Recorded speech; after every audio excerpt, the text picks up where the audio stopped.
as adolescents, it's really important for us to go and get experience from other people and really learn about domestic violence because it's always around us and a lot of people aren't aware.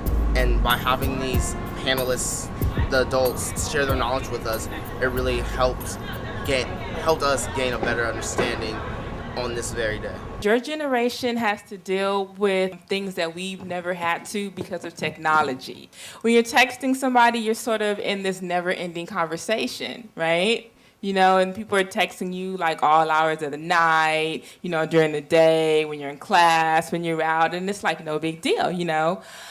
And there comes a point, though, when that can become abusive and you don't recognize it. You know, they're texting you like at 1 o'clock, and let's say you're busy. They're texting you like at 1:10, you know, and you don't answer. They're texting you like at 1:20, and they're like, you know, why aren't you texting me? Like, what's going on? What are you doing? You know, on and on and on. Where are you? It's the verbal abuse, mental abuse.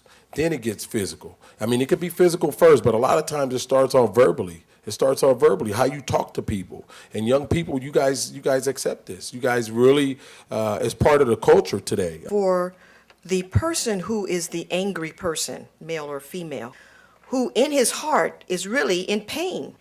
That's why the other person can hear the pain. The other person understands this person, and so you have a tendency to protect them because they are not genuinely trying to cause you pain. They're so busy wrapped up in their own pain that they don't know the difference.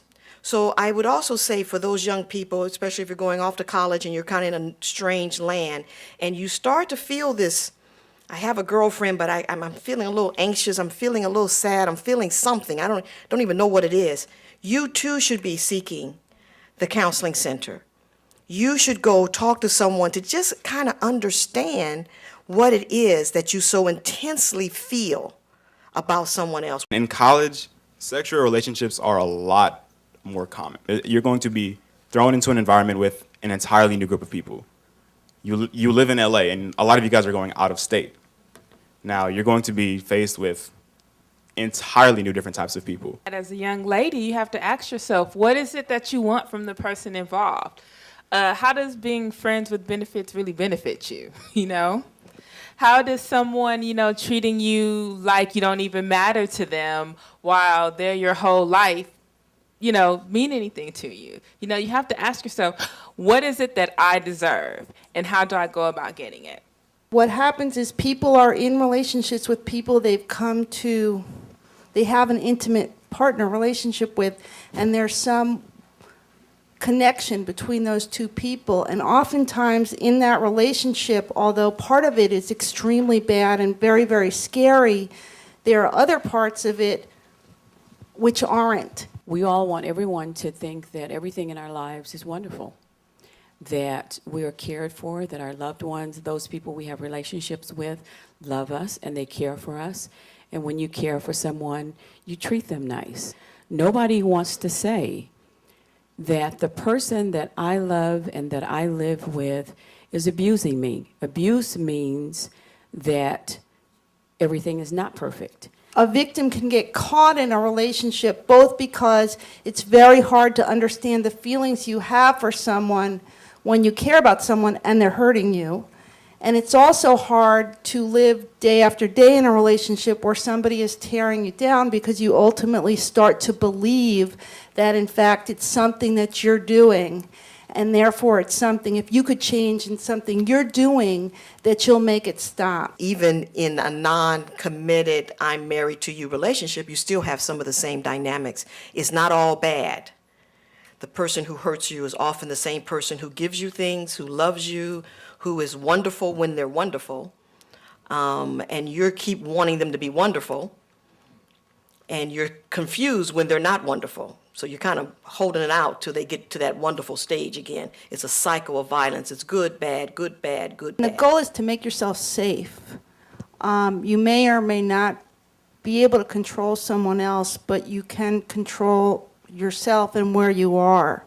So reach out to resources. There are in every state in this country, there are domestic violence councils and resources that are usually free. You can call the 800 number. You could call the hotline at Genesee, talk to your friends, talk to your parents, talk to someone who can help you get safe, and from there, make the decisions of who to report to. Do you report to campus police? Do you report to local police? Do you go to a women's center, a men's center, a student center? But let someone know, and let someone help you. Whether it's your roommate, go to the local campus police, go to your instructor, call your family, tell somebody. If you don't know what to do, reach out and seek help.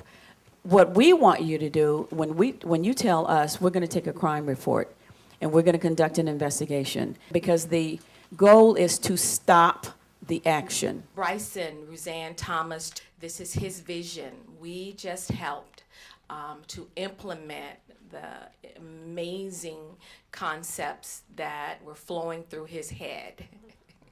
And we are honored that he allowed us and allows us to be part of his vision to change the world.